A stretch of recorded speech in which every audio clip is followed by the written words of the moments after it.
All right, welcome back to the show. Today, I've got my my good friend John Chapman, who is a two-time guest, and we were talking the other day, and we thought it'd be interesting to just kind of have a show somewhat formed around phone calls that we have, where we think we're solving all the world's problems. So, John, man, welcome back to the show. Oh, good to be back. Thank you for inviting me. Yeah, man, this should be fun. So you sent me a list of ideas you want to talk about. So you did more prep than I did for this show, but one that I really I love talking about and probably relates to something I posted the other day on social media too. But it's kind of what happens when you quit your job, right? So essentially gaining financial freedom. So however that is, whether you've got some single family rentals, multifamily, self-storage, in our case, you get financial freedom. You're able to leave your job, which you did as an attorney. What now? So I guess, I don't know, start with how that felt to you the first week, first few months. Sure. Even just to one step back from even that question, I will answer it. Quitting in and of itself, I found to be exceptionally difficult, even when it was very obvious that I had the ability to do so. It felt like a tremendous leap. In retrospect, it was nothing to actually do it. I was totally fine, but overcoming that initial hurdle was really, really hard. And I actually needed an entire room full of people in our mastermind to get me to commit to it, because it's just such a fearful thing. So was real estate investing, what was your drive becoming financially free? Because it doesn't sound like, maybe it was your job, but what was the driving force? It really was. I mean, it was in part my job. Being an attorney was just really draining, and it didn't make me a very nice person. But also just wanting the freedom that I think we all want, right? We all want to be able to do what we want when we want. And so for me, it wasn't just I hate my job. It's I want freedom, time freedom, financial freedom. So that really was the driving thing. I think it was kind of the same with you as well, wasn't it? Yeah, well, yeah. And yeah, for over a decade, we just wanted out, bad culture, just wanted out. And for me, it was opposite. Like I couldn't wait to leave. No, I didn't do them dirty. I was there for probably, I don't remember exact timeline, maybe an extra 2 months to help train my replacements. And it was during COVID. So that was, I feel like I probably gave them my notice in May or June of 20. So it was like in the depths of COVID there. I didn't have much going on. So I guess working another 2 months for me wasn't a big deal, but it was not hard for me to say, hey, I'm out of here. Yeah, I've been a lawyer for 18 years, and it was just so, even though I didn't like it, I just was so steeped in it. I think that really. Well, you went to school for it. Right. Like your identity was wrapped up in it. Yeah, to some extent, I think that's fair. So when I did it, I think the first few weeks were awesome. I'm like, wait, I don't have to go into the office. This is incredible. And I'll be upfront. I had really no plan for what my life was going to look like after I quit. I was like, well, I'll just figure it out. It'll be easy. It can't be any worse than this. And I think that was a mistake, because those first few weeks quickly wore off. And then it was almost an existential crisis. It felt almost as bad, if not worse, than even when I was working full time, which sounds really self-pitying and kind of lame. But based on talking to other people, I think a lot of people have that same experience. Well, we as humans, we need to be productive in some fashion, right? We can just call it society in a way, right? And I did the same thing. It was a little different because I was like, hey, I'm just going to drive to my facilities when I feel like it and cut some weeds down. Like I wasn't using my time wisely, but I was plugging my time with something. And it kind of goes back to, and I was talking to a mutual friend of ours earlier this week about the whole buy back your time, Dan Martell thing. And you've got to find that thing that you're going to plug in once you remove something. So with our jobs, right? You have to find something that you're going to plug in. You can't just be like, hey, you know what? I'm retired. I'm just going to go hang out in my, early mid 40s. Yeah, it didn't work. I tried floating in my pool for a couple weeks with cocktails in the afternoon. I didn't get very far. So after a while, hedonism catches up to you. And I agree. I think you raise a good point. I think one of the things that I struggled with was, well, what do I plug in there? And I think grinding it out for as long as I did, I conflated productivity with only monetary progress. I'm not making more money. I'm not being productive. And I think I ultimately concluded that I was pretty good at doing deals. I was pretty good at a lot of things, but I wasn't really good at just living and being happy and being content. When you strip away the job and you actually have all that time to just, take a hard look at yourself, it can be a little unnerving, I think. I don't know. What was your experience like? Well, I was going to ask, how long was that transition, do you think, for you? 2 or 3 years. I'm pleased. I'm really happy with where I'm at now, but it was a multi-year journey of trying new things. Frankly, I did some therapy that I thought helped just kind of smooth out some of the rougher edges and help me kind of figure out things. I mean, I just hadn't done much other than work for 18 years and be a parent, which is great. But there is other things in life, and particularly when you have that time freedom. Yep. Yeah. I mean, mine. I think I feel like I'm always in transition to a certain degree. And you make a good point of it doesn't have to be something where you're making money. Because I think initially that's our thought. Like, well, I'm here and it's because I did something well with how I invested or made money in some fashion, somewhat passive money. So you feel like that you got to stick to that. But yeah, I've been in transitions. I mean, I started a podcast. I've looked at different ventures and continue to do that. Now, since the weather's finally nice, it's easier for me because now I can do things like get outside. I can golf. I could do things that fill my cup that aren't necessarily money making, but while also still trying to grow my business. I think that's one thing and it's tough too, because especially with self-storage, it's not like single family rentals. You can't go out and send 10,000 mailers weekly, right? Like self-storage, you just can't do that. And you and I have talked about this and we'll probably get into it.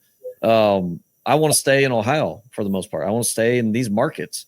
So my pool that I'm fishing in is smaller. So I can't always just look for deals. So there's got to be other things. I agree 100% with what you're saying there. It moves so slowly. And if you're relying on that to provide that sort of intellectual stimulation, you're going to be very disappointed. I think a couple of the points I would make is that, and I don't know if a lot of people go through this, but I was almost like a rich fat person in the sense with my time. I was so stingy with, I was so glad to have it. I hoarded my time in the sense that, I don't want to go do this because I don't want to get sucked back into doing anything I don't want to do again.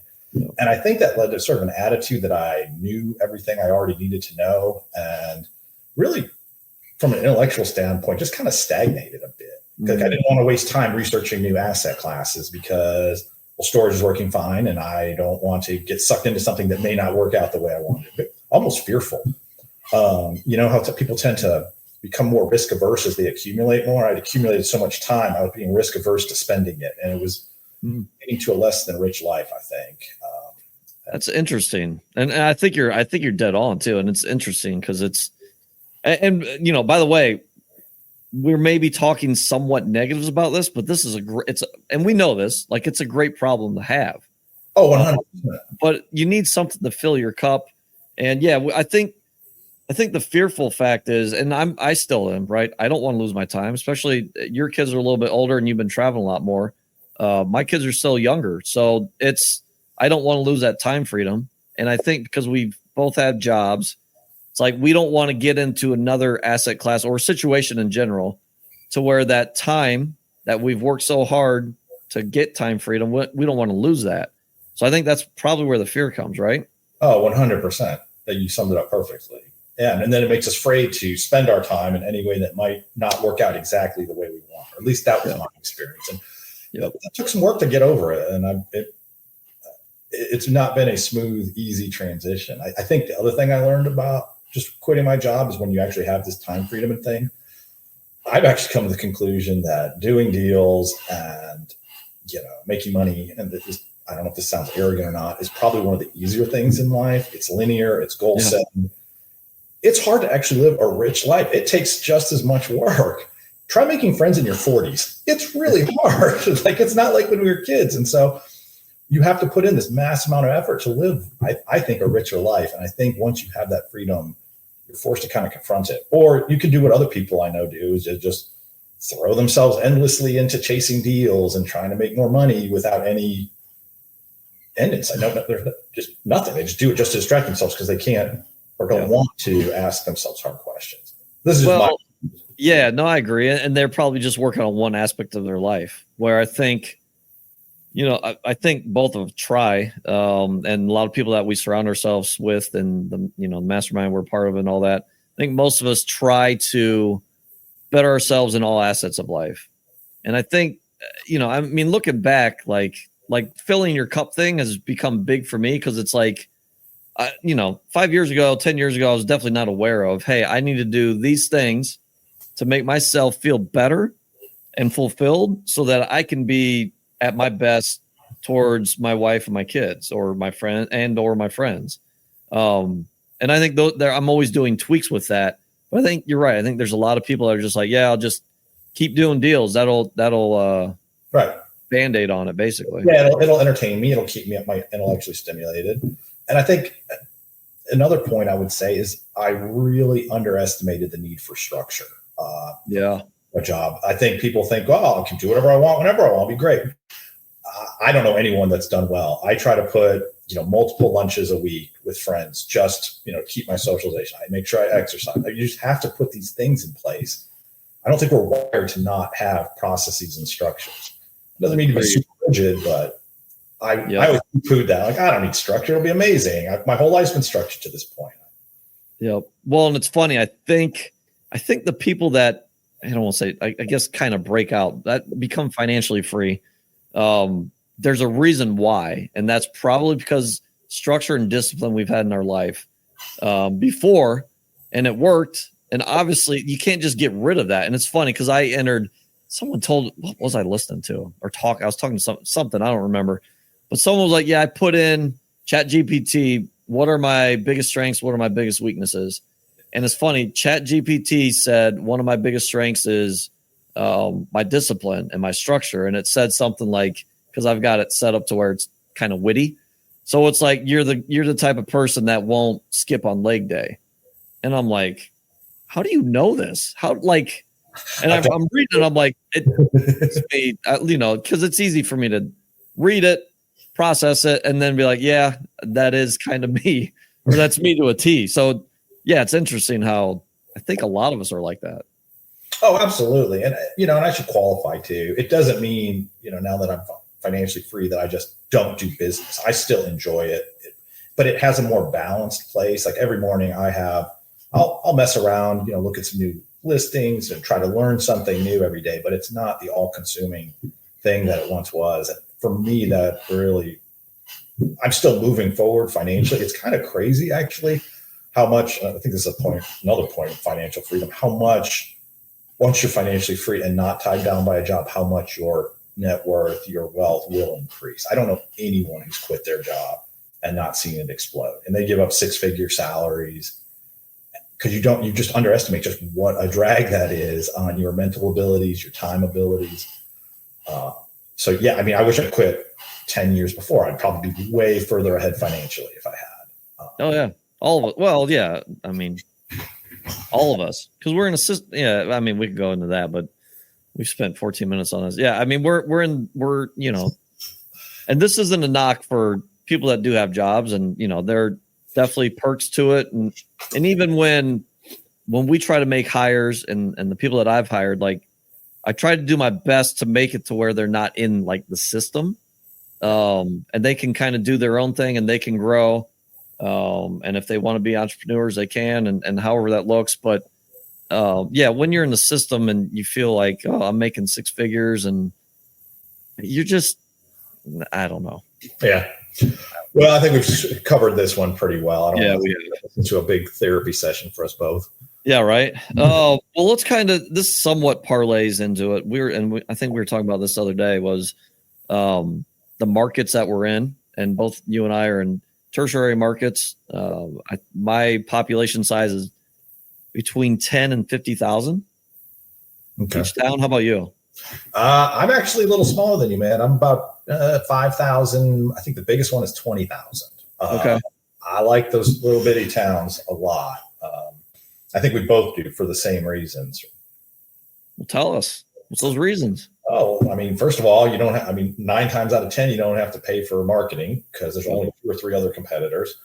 You do not have the competition from the REITs who will absolutely destroy you if you're next to them. Like, I don't know how you compete against them with their marketing budgets and their sophistication. I was telling you before we got on the call, I know in Dallas, Fort Worth, a syndicator who bought actually a great location in Fort Worth. Beautiful facility, perfect location.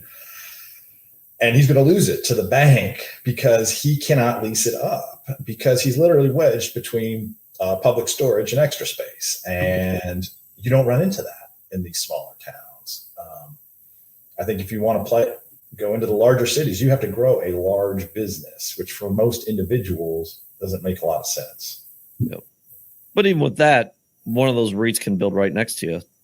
And those little bitty towns are kind of like a moat. They're never going to come there. They're too small for them. Yep. And I'm in the town with the 50,000. I mean, there's, I think technically 3 U-Hauls now. One of them's mom and pop operated, which is different. But yeah, I think 3 U-Hauls. One's all climate, which is kind of a buffer. But yeah, I'm definitely seeing an impact there. But my other markets, yeah, they just at best people like us. At worst, it's Jim Bob and his cousin who threw up some buildings and take cash, and maybe they'll collect every 6 months and just don't care. Yeah, and I think there's 2 points I would also make. I don't even like the secondary markets because then you start fighting larger regional players who have way more resources than you, and they flood the market with supply and promotions and whatnot. So I'm staying to the extent I do storage, it'll always be tertiary because I just think it's clean and easy. Yep. Well, in this conversation, we've talked about it, but this conversation the other day came from kind of scaling up, right? Like, can we find better either asset classes or, because all of our sites are probably Class C. We're in smaller markets, and gravel. Best, maybe they're asphalt, but they're still probably Class C. Correct. And we were talking about that, and I don't know that I would trade. Some of them I'd trade in because I don't have great cash flow, but I don't know that there's something for me to trade up because of what we just talked about. The bad comps, bad competitors, and 2, the basis that we're probably in at. We got in a good time. And, and there's a lot of things that go with that too. Cash flow, equity, all that. So I don't know that I would trade up because they're going to be pretty much stable. They're probably not going to lose a ton of value because no one's going to come build in those towns, and demand should hopefully always be there. Yeah, I think there's a couple things. But one, I think you and I both, we should clarify when we talk about investing in small towns, I'm not talking about a decaying town in like Mississippi or something that's experiencing population loss and stuff like that. Like, we're in healthy, smaller markets outside of major metropolitan areas that catch overflow from that. And so I think that's a pretty crucial distinction because you can get slaughtered in a small town too. But back to your point about trading up, that's a really interesting thing. To me, I kind of guess I've always seen real estate as monopoly. You buy your houses, then you trade up to a hotel. And most asset classes, I do think, kind of lend themselves. You eventually reach a point where you don't want to buy a $500,000 property. You want to buy a $2.8 million, $3 million property.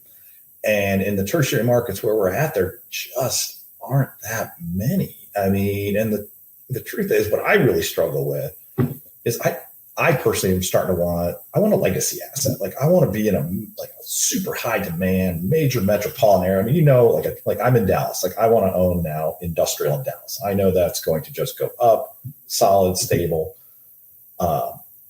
Storage is it's so weird, right? Because it works, but it works in places that really like the dirt my properties are on is worthless. I mean, it's the value's in the business, not the real estate. So I think, it's just as easy to buy a $3 million facility as it is a $500,000.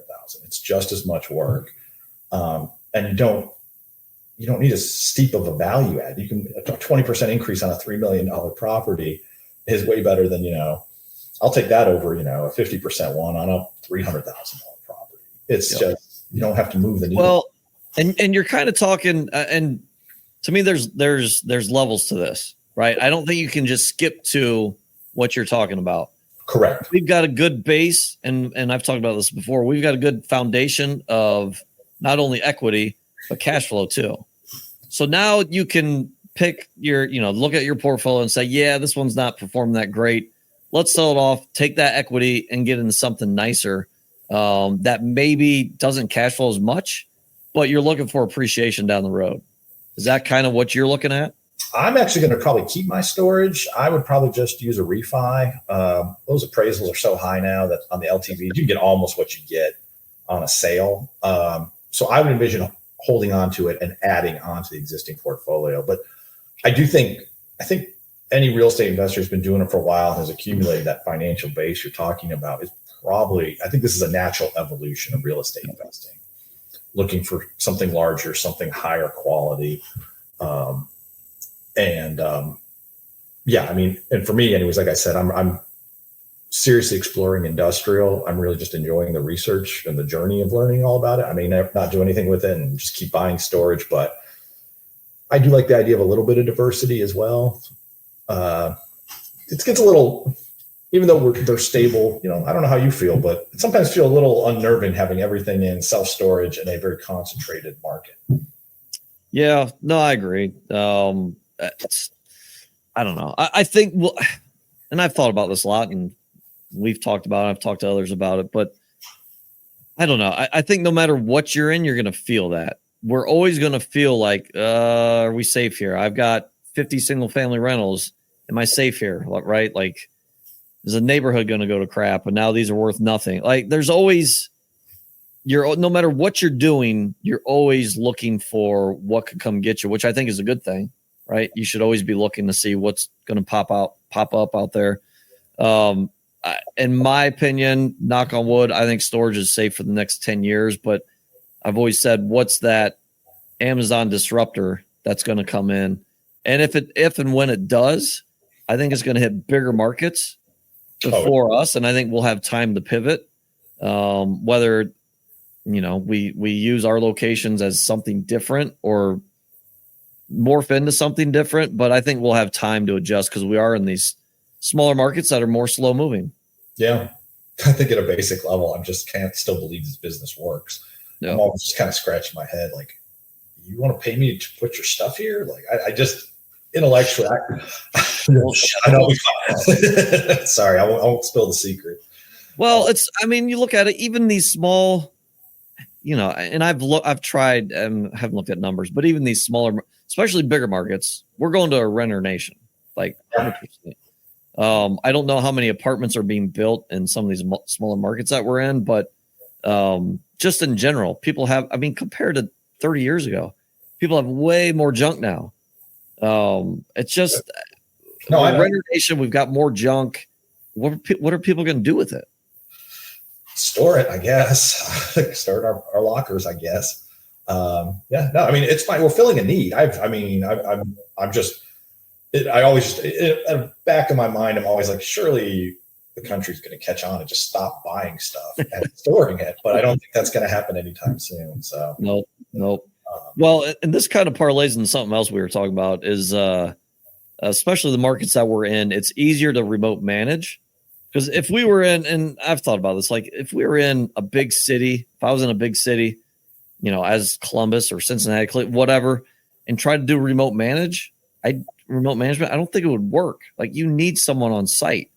So that also plays a factor where I think we've seen some people go into some bigger markets and try to do remote management because that's what we all learned.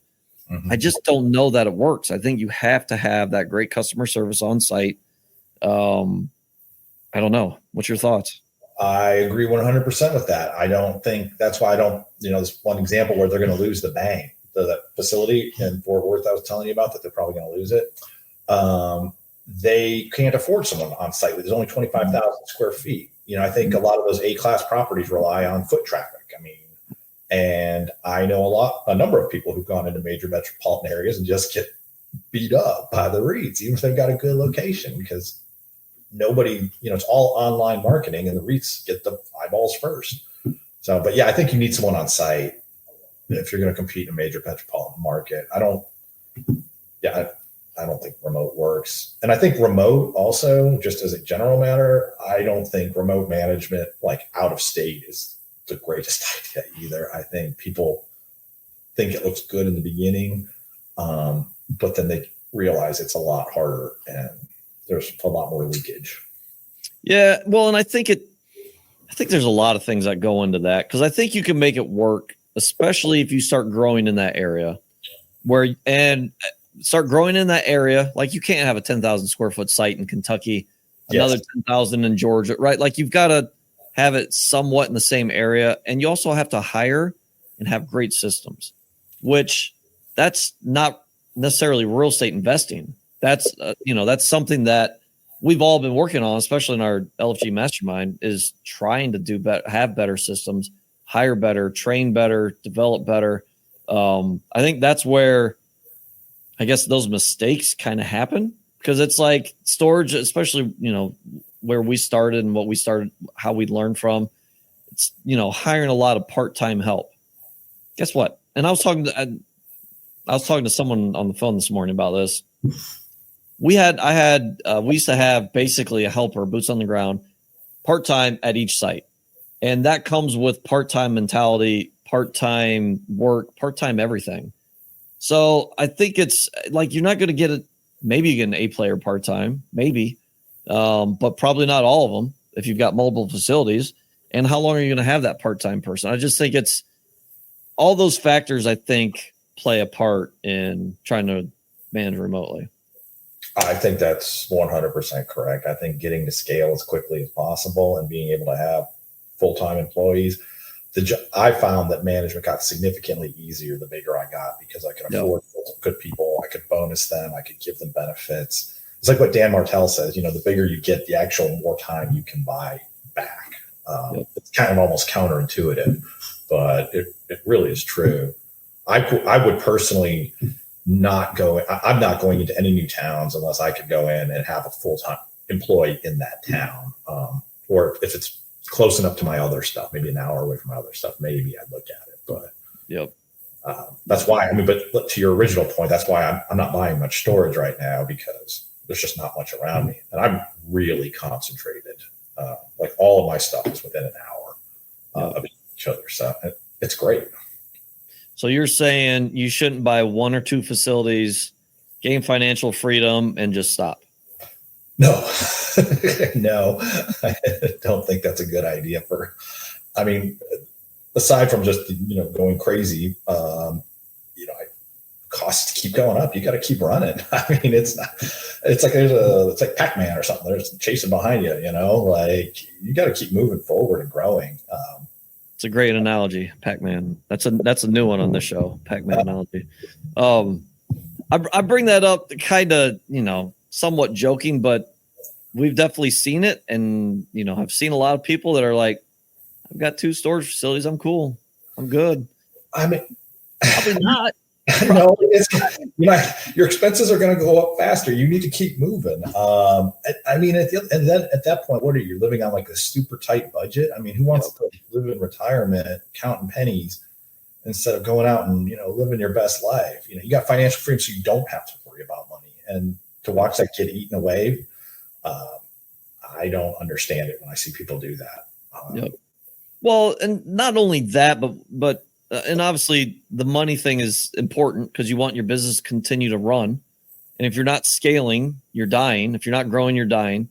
But not only business wise, but personal wise too. Like if you're not, and yeah, you could do things that aren't making money to fill your cup. But most of those people that we see that do that, they're also not growing as much in other areas or at all. they're just kind of stagnant and I agree.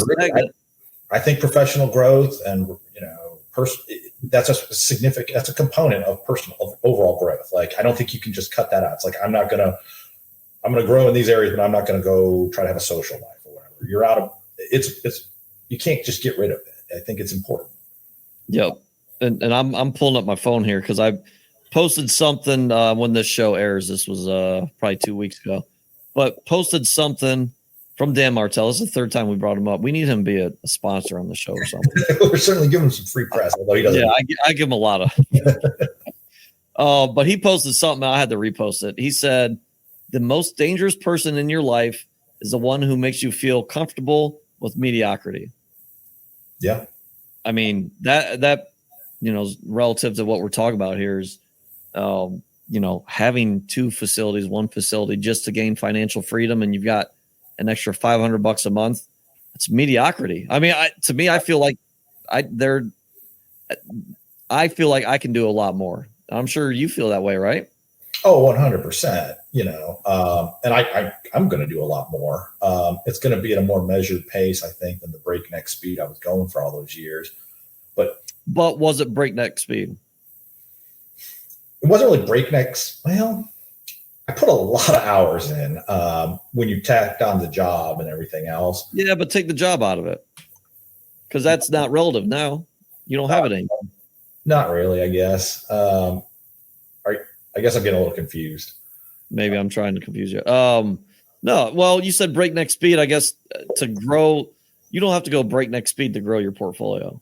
That is one thing I've learned since quitting my job. You're right. Like, I mean, I was always just nonstop looking for deals, chasing deals, blah, blah, blah, blah, blah. And I think you have to do that in the beginning, but once you get established, once you have connections and relationships, it gets a lot easier. And you're to spend that much time doing the same thing sometimes is maybe not the most productive use of your time. Yep. Well, not only that, but you just like anything that you're doing for a longer period of time, you get better at. Right. So for you, a deal comes across you, especially a storage deal right now, comes across your desk. You probably know within 30 seconds, probably 5 seconds, if you're going to underwrite it or not. Right. 5 years ago, probably not the case. Correct. So it's just different. You get better at things. You know how to find deals better. Deals fall in your lap. You know how to underwrite them better. And at this point, you can probably underwrite tighter too. Correct. They're far more accurate. The results, I should say, than when I first started. Yeah. So you're not breaking your neck. No, not at the moment. God, no.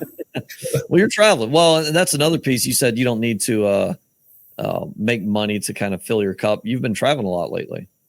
Yeah, that's one of the things. I didn't do much of that except for work.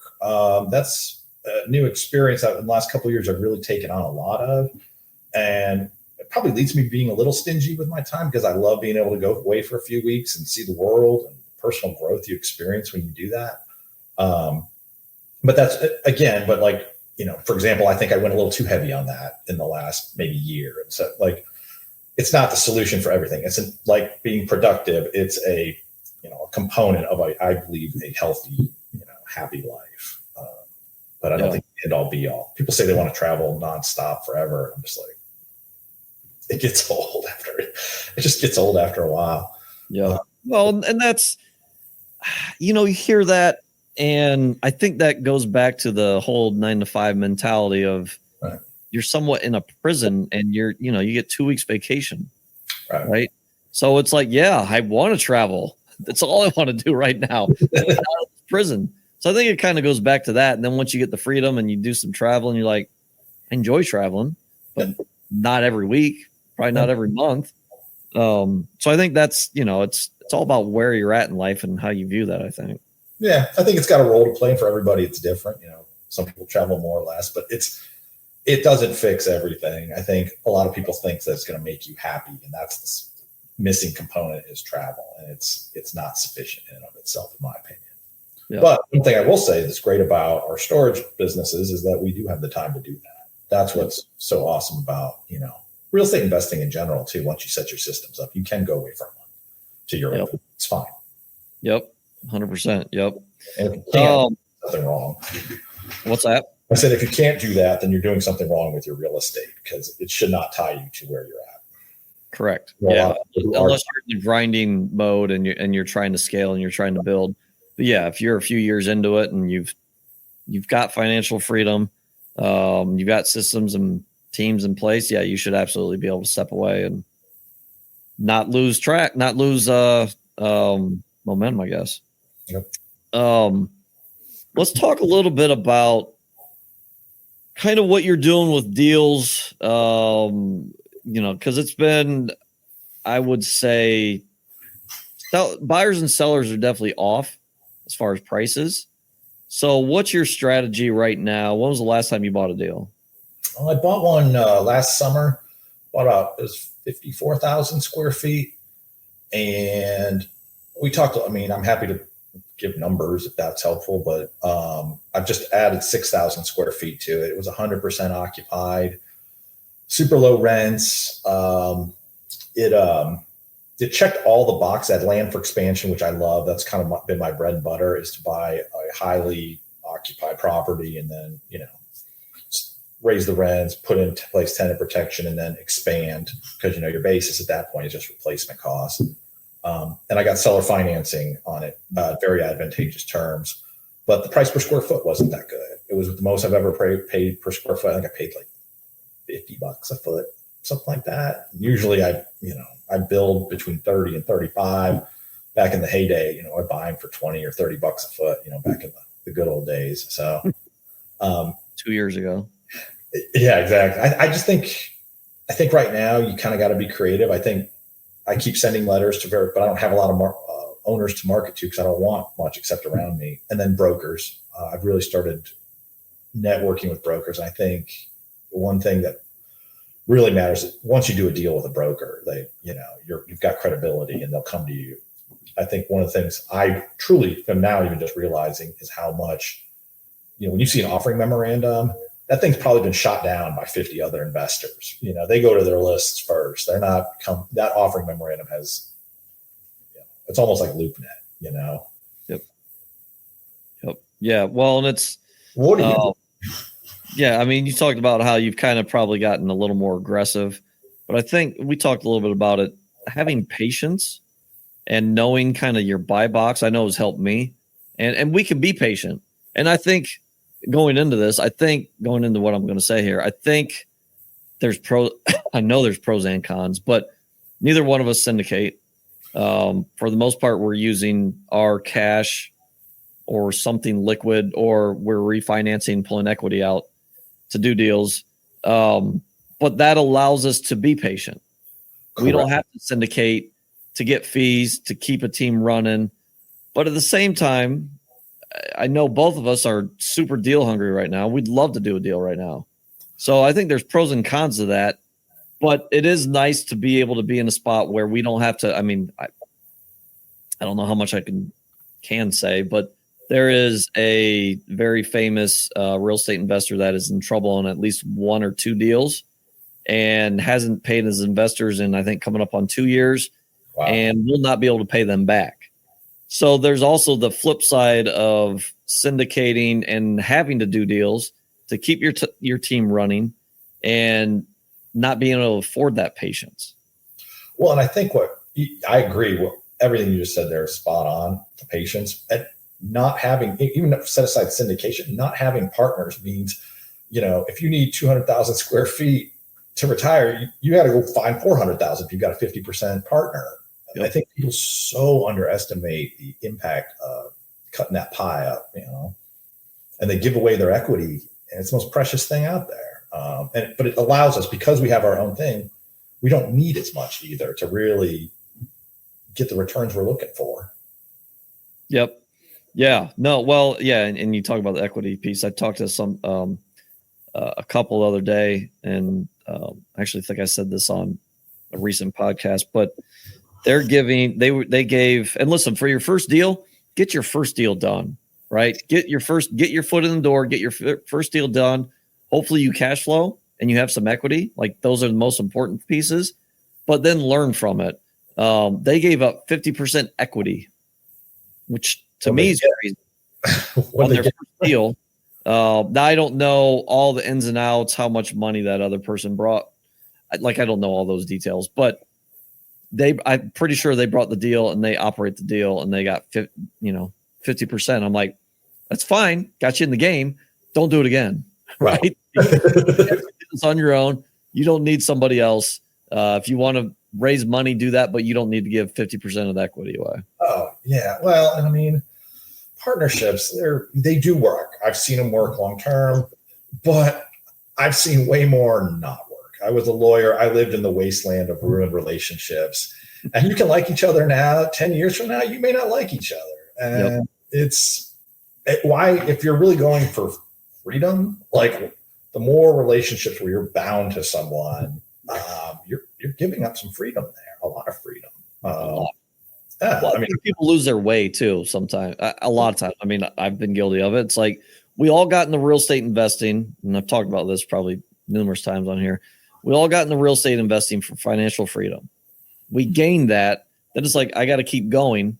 And sometimes we're like, well, we're just going to bring partners on, do more deals. And we just do dumb things to handcuff us instead of kind of making things simpler, maybe getting out of a partnership. Or, I think we don't take inventory as well after we become financially free to kind of keep that freedom. Yeah, I don't think simplicity is very sexy, right? It's I'm syndicating this, and I'm in 20 different deals, and I own 5% of each, and I'm just it's not sexy what we do. It's really boring, and there's not much to talk about because it is simple. But I've been banging on syndication for a little while.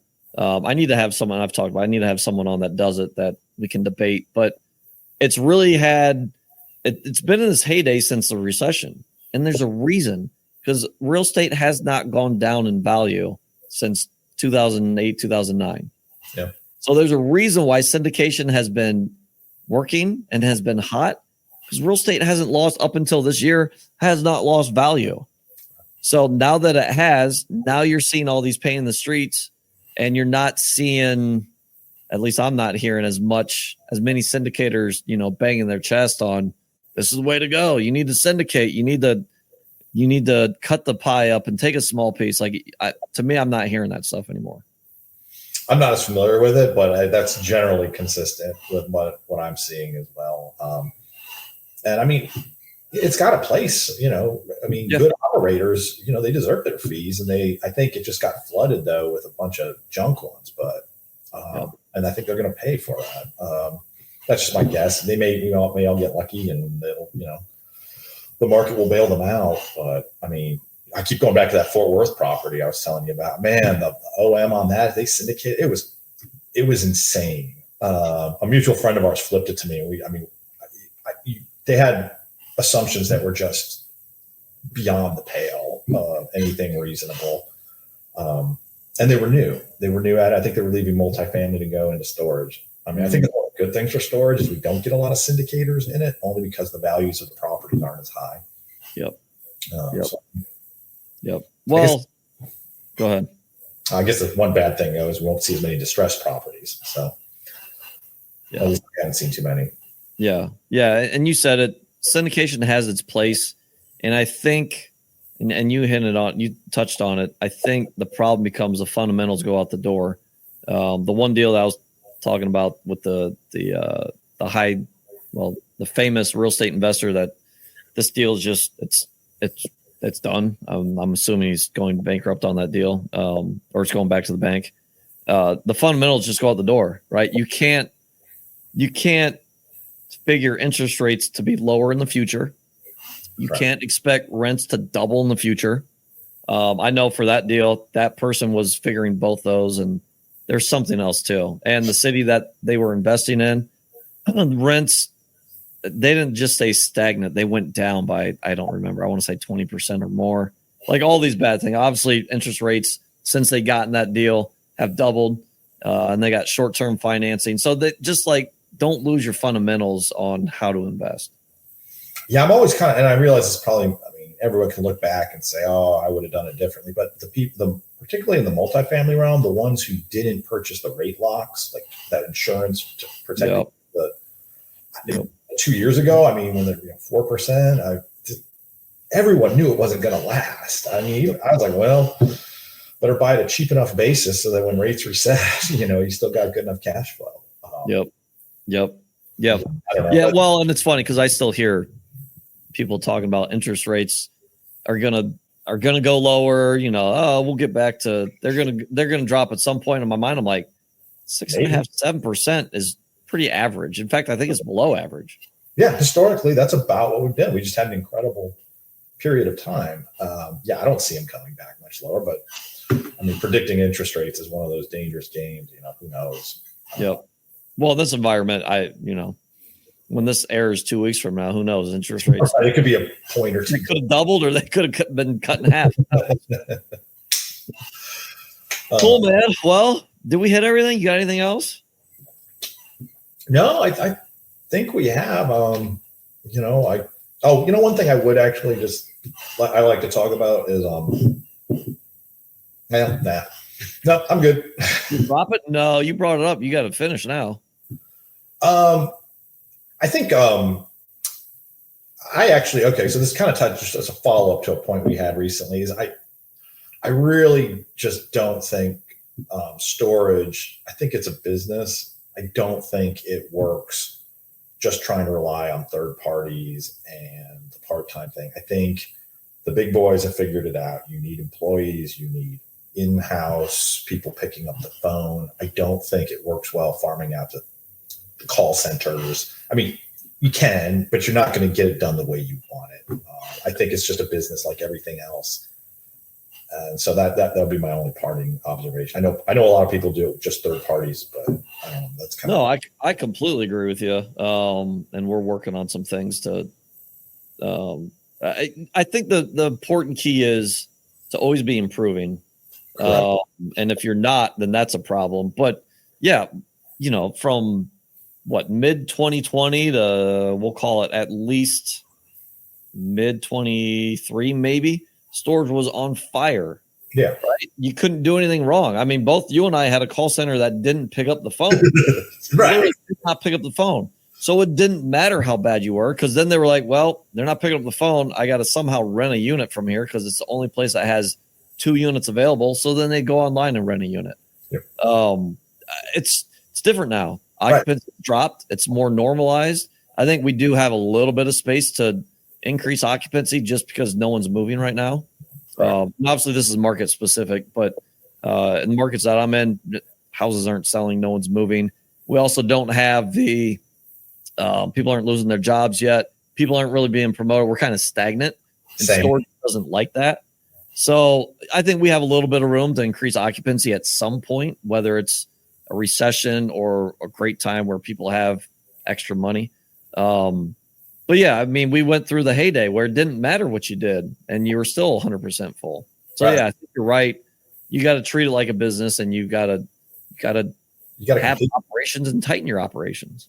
Yeah, you can't stop. I mean, it doesn't. I mean, I think when we started, it was just Billy Bob out in a field with no website. You go in and put a website up. That doesn't work now. Everybody's getting more sophisticated. Everybody's got a website now. So you just got to keep improving and treat it like what it is, a business. Yep. No, that's a great way to end it, man. That was a great, I like that little last tidbit there. Oh. Cool.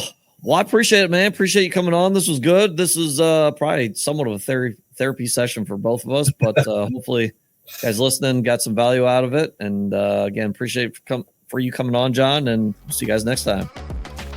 Thanks for following, subscribing, and listening to this episode of the Do More podcast hosted by John Farling. To learn more or ask questions, go to l4investing.com.